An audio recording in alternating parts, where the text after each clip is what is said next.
Welcome to the TCU Innovates podcast. For over 150 years, Texas Christian University has been at the forefront of innovation, and we're just getting started. I'm TCU Chancellor Victor Boschini. And I'm TCU President Daniel Pullen. We are your hosts of TCU Innovates. We highlight the latest stories of innovation and thought leadership across our community. Dream big, be bold, and lead on, Horned Frogs.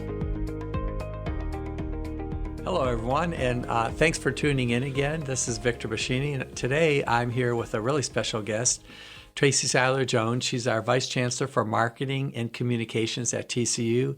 Tracy, thanks for being here. Sure. I think I'm going to really enjoy this, and I think I'm maybe your fourth or fifth guest, so I guess that makes me one of your top 10. Oh, absolutely. Well, you would have been one of my top 10 anyway.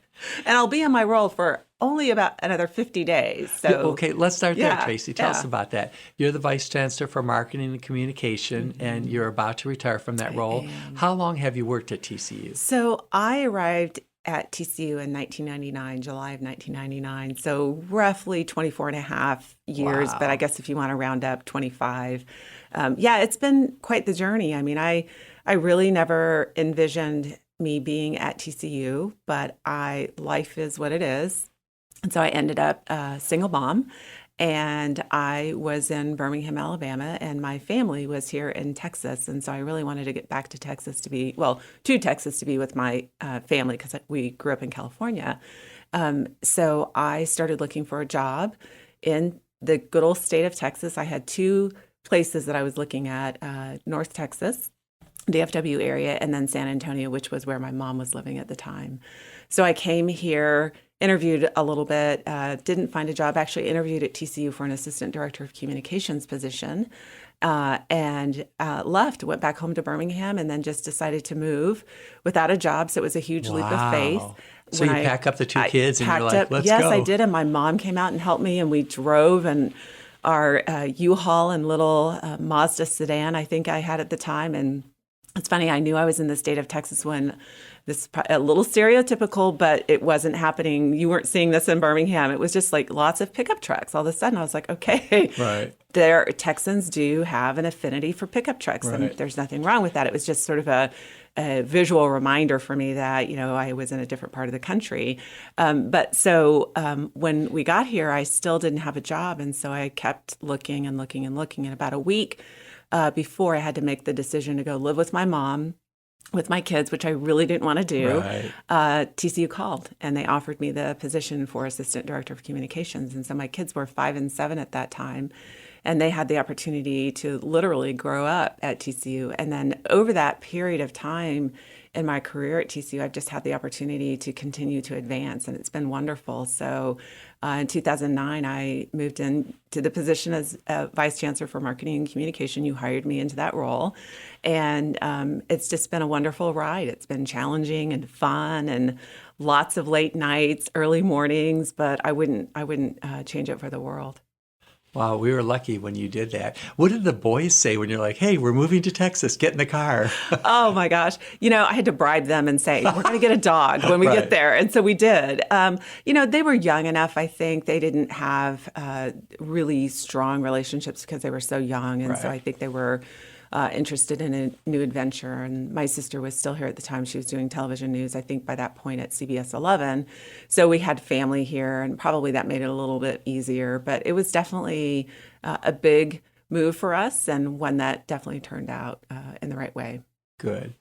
To start by telling our millions of listeners, what does a Vice Chancellor for Marketing and Communication do? Yeah, I think maybe a little bit of everything, but largely, and I'll go back in time a little bit to describe what a Vice Chancellor for Marketing and Communication does here at TCU, because it's probably a little bit different than maybe what you would see in a corporation. Not much different today, but back then it definitely was. So the first Vice Chancellor for Marketing and Communication, Larry Lauer, really crafted this position. He was the one, when TCU was looking at the Commission on the Future of TCU, I don't know if you remember that strategic plan, that was the forerunner to Vision and Action. But when the university started looking at its growth and its direction, marketing communication was actually an area that was examined, and it used to live under advancement. So in higher education, advancement professionals are the fundraisers, alumni relations, marketing, communication professionals. We're all considered advancement professionals. So really, higher education was set up where marketing communication professionals would report up to advancement, and we would really spend, and they would really spend, because this predated me, spend a lot of time advancing TCU around its fundraising goals. But Larry really started to see that the environment was changing, that it was becoming more competitive, that you were seeing more donor fatigue, that you needed to be able to build your reputation amongst your peers to really advance the institution. So during that Commission on the Future of TCU planning process, it was recommended that marketing communication move out from underneath advancement and become its own entity, become its own unit. So I always say marketing and communication at TCU is a baby unit, right? Yeah. We've only been around for a couple of decades, which sounds like a long time. But so that's really how it started. And then Larry really started curating this idea of, how is TCU different in the marketplace? What's the differentiation? And it was interesting because I remember when I got here in 99, all of this was sort of happening and people were like, oh, we're not going to market the institution. And marketing was sort of perceived as a dirty word. And so I had to kind of say, okay, well, we're going to adopt the principles of marketing, right? And so one is differentiation. What makes you different in the marketplace? So we started working on what was affectionately called a message on a page. And so it just outlined 4 or 5 key messages about TCU. So faculty who are teachers, but also mentors, exciting NCAA Division I sports on campus, the connected community, all the things that we continue to say today. But those were some of the early messages that we established about the institution. And then we developed a visual identity standard, a consistent way of looking when we would represent TCU in our marketing and communication materials. And that's also an interesting story because actually the athletic frog, the really kind of mean-looking frog, he was on the scene first. The climbing frog, which a lot of people affectionately call the flat frog, right, but we call it the climbing frog, was the one that was developed later.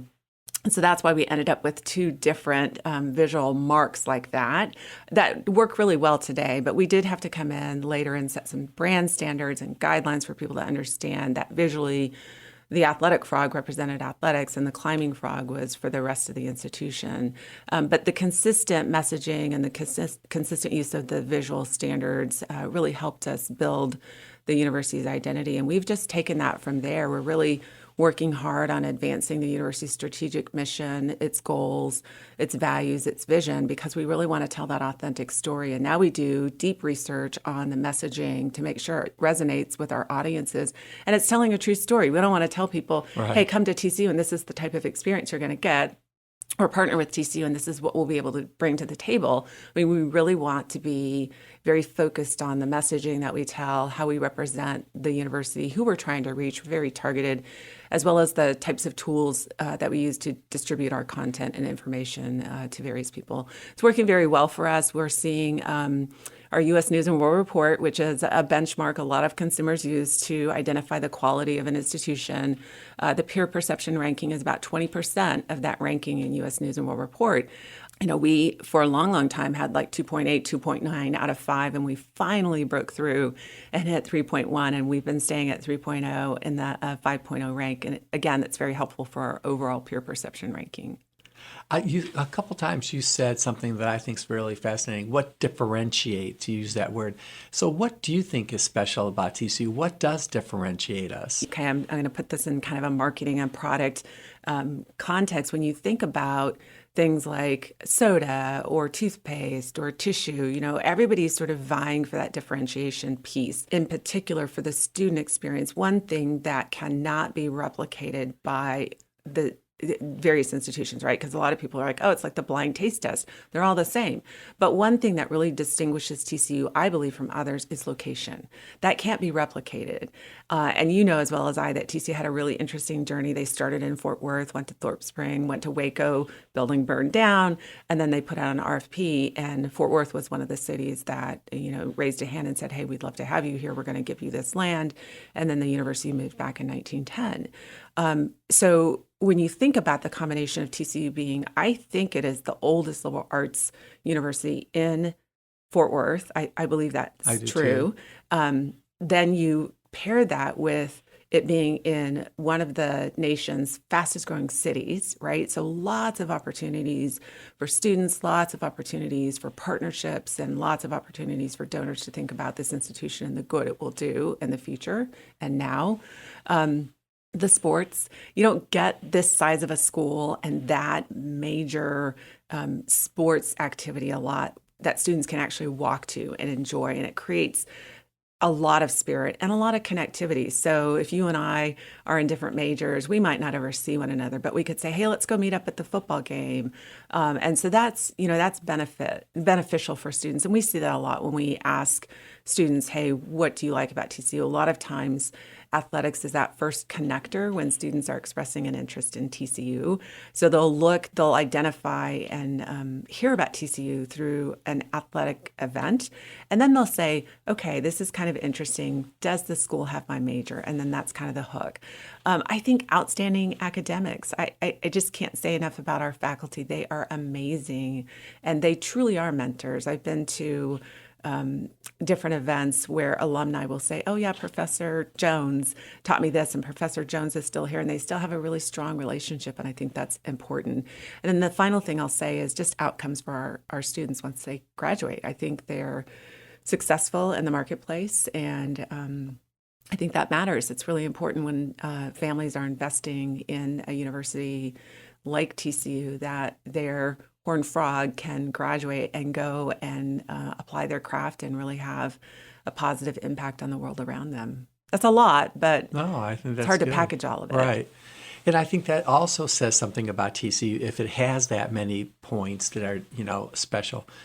Okay, you've been here basically 25 years, and in your job, you see everything because you're an overview of the whole university. So you get the highs and the lows. What were some of the lowest points and what were some of the highest points? I think that some of the lowest points are when you have to manage a crisis or an issue. It's really hard to park your emotions and deal with the situation at hand. And those are certainly low moments. I think in those low moments, though, if I reflect on them, this university, and again, back to brand, when you talk about, who you are, you can say that all day long, but really your brand comes through in a moment of crisis, because that's really when people say, okay, they are true to what they've said. So Right. if we say we're a connected place and something has happened that is tragic, that's involving our students, and we don't do anything, we don't say anything, then there's, kind of a gap between what we say and what we do. And so brand, or a crisis or issue, is really a clarifying moment for a brand. Are you going to stand up and operate and respond in the way that you say that you would? And if you don't, then that's a problem. And I think when I think about those low moments,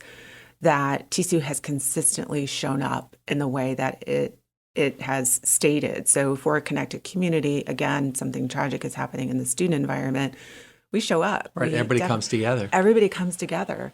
I think for the high moments, I just have to say, again, we talked about it just a minute ago about athletics, and those have been some of the best moments where you reach the pinnacle of different seasons. So from football, playing in the Rose Bowl, I got to see the Tostitos Bowl first with Andy Dalton, then the Right. Rose Bowl. Then I believe it was the Peach Bowl, and then the national championship game. I missed Fiesta, and I missed Fiesta because I knew they were going to win that bowl game. And we had been to the Fiesta, the Tostitos Bowl before. Right. And I told my husband, no, they're going to win this game. So we'll go to the next We're going to one. go to the next one, the national championship game. And yeah, the outcome wasn't what we wanted. Right. But I think it was just still really beneficial. It was beneficial for TCU to have the visibility that it had. We went back there a couple months later as a part of the sesquicentennial, and people knew immediately who we were. So there's value in having that kind of exposure, and it's just a lot of fun. Everyone is really happy and excited and rooting for TCU. And in fact, a lot of people root for TCU when we make those upper level championship seasons, because we have often been seen as the underdog. And so it's Right. like, okay, we want to see somebody else win. We always see the other schools, the Yeah. big schools win, but we really want to see TCU win. So that is probably a high. And then, of course, one more high, I would say on the academic side, it was the School of Medicine. That's been amazing and still continues to be the Burnett School of Medicine. I think for not just TCU, but for Fort Worth and the community surrounding us is just going to be amazing. Oh, I agree. You've had a lot of different roles at TCU. You've been an employee, you've been on the executive team, you've been a parent, and you've been a student here. Yes. People forget about that Yes, part. I know. A lot of different hats. How would you like when you were a student? Oh my gosh, it was the best thing ever because again, given the role I have here at TCU, I'm always back of house. And so it was so nice to be front of house and actually experience learning from our professors, especially over at the Neely School of Business. So I got my EMBA in 2013. It was the hardest thing I've ever done, but the best thing I've ever done. And I learned so much and again, have just truly appreciated and valued the opportunity to be behind the scenes, but actually being in the classroom and experiencing learning at TCU was so invaluable to helping me understand how, again, you can say all day long, hey, our teachers are our faculty, are scholars and mentors, but until you experience it, you don't really understand what that feels like. And to experience that and understand connectivity from that lens was dynamic. Somebody is going to follow you and they're going to have big shoes to fill. But what advice would you give that person? It's so hard. It's so funny because when I tell people I'm retiring, it's such a life-changing moment. Yes. So everyone has advice for you. They're all like, oh, make sure you stay scheduled. Right. Do this, do that, do this. And so one thing I would say for me, and what I've learned here at TCU is to understand yourself first as a leader. TCU has done some great work in offering programs. Strength development inventory is one of them where you can actually go and say, who am I in conflict and how do I manage through that? So I think that's really good. And then the second part I would say is trust your team. I am so excited about the team, the marketing communication team that's here at TCU. In fact, it was one of the reasons that it was so hard to make the decision to retire. Yeah. But I think trusting your team, making sure that they have the training that they need, the skills that they need to do the jobs that they've been hired to do, and then let them do it. I think that's really important and valuable. You've seen amazing growth in the 25 years you've been here. The number of students, number of faculty, number of staff, number of buildings, the number of acres. I mean, tell us a little bit about that. Has it been fun kind of having a front row seat to all that? It's been amazing. Yeah, it has been fun. And I actually can't wait to experience that myself because what I experienced a lot after 2008, so you got here in 2003, of course, and then we really worked on developing the built environment. And so one of my favorite memories is visiting with various alumni, maybe students who had been interns in our office and the marketing and communication office, and they were back on campus for homecoming or something like that. And they would say, gosh, this place is so different. I don't even recognize it anymore. And that's true. I think during a really short period of time, we really changed the entire physical landscape of this campus. But alongside of that, we also added new programs and new students, as you said. And so the university's growth under the 20-year span that you've had has been truly amazing. And so that's always fun to hear people say that. I remember when I first got here. So I graduated from San Diego State. And at that time, there were about 36,000 plus students on that campus. Wow, even then, I mean, that's yes, huge. even then, it was a huge that. institution. Yeah. And so I have to chuckle because when I got here in 1999, in July of 1999, so none of the students were here, everybody in the building kept saying, oh, wait till the students get here. It's really crazy. It's really busy. And then when the students arrived, I kept looking around and I was like, well, where are the students? Are they here? I'm not sure if TCU has ever been a small school, but certainly that medium-sized school. And now we're sort of medium/large size school. But it's been very thoughtful, I believe. I understand when you grow, you're always going to have growing pains. But I think most of the growth has been very thoughtful in terms of how will we manage the influx of students and the new programs and the increasing faculty and staff coming on board. And I think the university has done a great job with that. One thing that I thought was interesting as we think about marketing communication and how we've sort of evolved. So when I got here, we were not using social media at all. In fact, Facebook really didn't come online when they were first organized and went to market. You had to have a .edu account, email account, to have an account on Facebook. Oh, wow. And of course, that's changed now. But when it first was developed, that was part of the strategy. And so about 2008 or so, the campus store was being rebuilt. It was just being renovated. It wasn't being rebuilt. And there's form-based code now on Berry Street. And if we were going to do a rebuild, we would have had to move the building all the way to the curb, because that's the way that form-based code was working. And so I was working with the then contractors, or the folks that were operating the campus store at the time. We were talking about, could we launch a campaign around, this renovation and what that might be? And one of the themes that was discussed was out of the ashes. And I said, I don't think that's a really good theme. And I'm glad I did, because maybe a couple months later, the bookstore actually caught fire. Burned. Remember that? Yes, Oh my gosh! Fire. And so when it was burning, and it did not burn to the ground, but it was significantly damaged, so much so that we did eventually have to move it to the curb, like we were just talking about. But the students were out late at night, and they had their iPhones and cameras with them. So they started, taking pictures, and then they had the platform, Facebook, to put information up that was not accurate. Right. So they were like, I saw the TCU campus bookstore burn, and I think TCU did it for the insurance money. Very snarky comments. But it was that moment when I thought, wow, communication is changing, and we're already behind.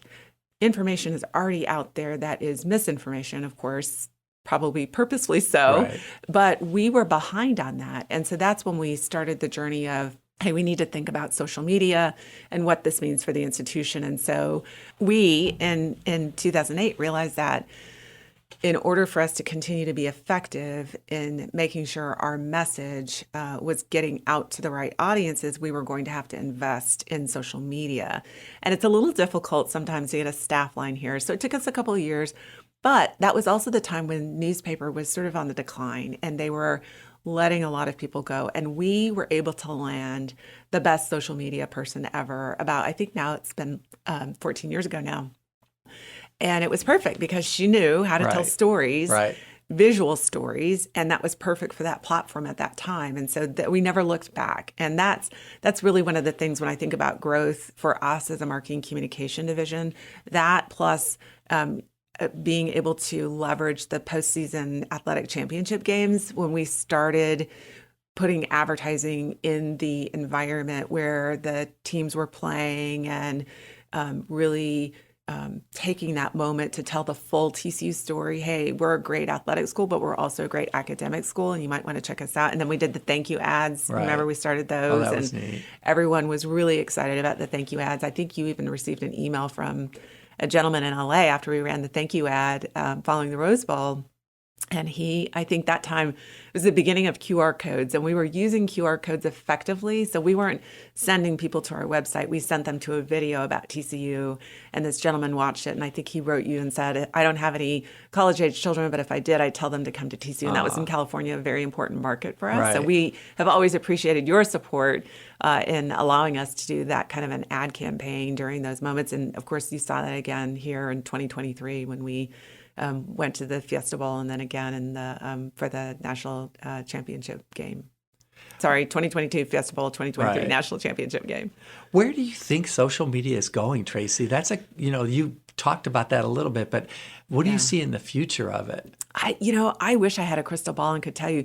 I will say this, that when the grandparents get on a certain platform, everybody leaves. And so when you look at Facebook, and I was just looking at that today, we have about 500,000 followers across Meta, which is now Facebook and Instagram, X and LinkedIn. And so the migration and the way students operate, I think right now they're trending more towards visual. Yeah.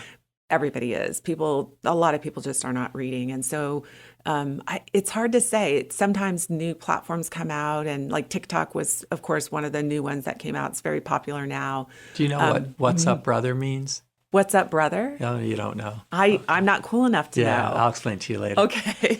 Yeah, let me know.